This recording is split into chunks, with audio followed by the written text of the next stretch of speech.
રાખો Safe loading. ચલો બરાબર, આને કહેવાય ઇમ્પેક્ટ લોડિંગ. શું કહેવાય? Impact loading.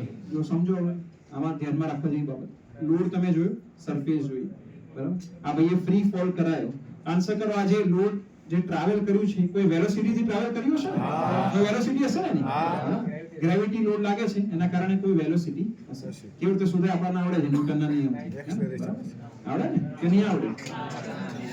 આ ડિસ્ટન્સ માપી લેવાનું, આ જેટલું ડિસ્ટન્સ હતું, બરાબર, is equal to v into t plus 1/2 g into t square. આવું આવતું હતું ને ઇક્વેશન, એનાથી મળી જાય તમને વેલોસિટી, બરાબર. ટાઈમ માપી લેવાનો તો વેલોસિટી શોધી કાઢવાની.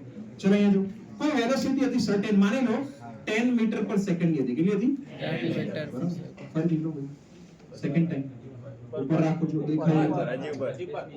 ચલો બરાબર, આને કહેવાય ઇમ્પેક્ટ લોડિંગ. શું કહેવાય? Impact loading. હવે સડન લોડિંગ બતાવો. કયું લોડિંગ?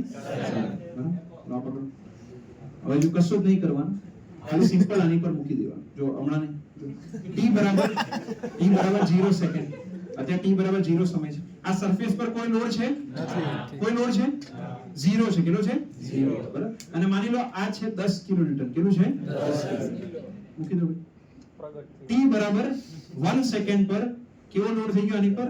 10 કિલોન્યુટન. બરાબર, 0 થી ખાલી 1 સેકન્ડ, એક જ સેકન્ડનો ગેપ હતો, બહુ માઇનર ગેપ હતો ટાઈમમાં, અને લોડ કેવો થઈ ગયો? 10 કિલોન્યુટન. જો આ રીતે નહીં વધ્યો કે 0 થી 1 સેકન્ડમાં 1 કિલોન્યુટન, 2 સેકન્ડમાં 2, 3 માં 3, એમ કહીને 10 સેકન્ડમાં 10 કિલોન્યુટન નથી થયું. કેવું થઈ ગયું? એક જ સેકન્ડમાં 10 કિલોન્યુટન થઈ ગયું. આને કહેવાય સડન લોડ. શું કહેવાય? Sudden load. ફરક એ છે, ઇમ્પેક્ટ લોડમાં વેલોસિટી હોય, સડન લોડમાં વેલોસિટી ના હોય. સડન ઇન્ક્રીઝ થઈ જાય. શું થઈ જાય? Sudden increase. બોલો, બંનેમાં ફરક ખબર પડી ગયો?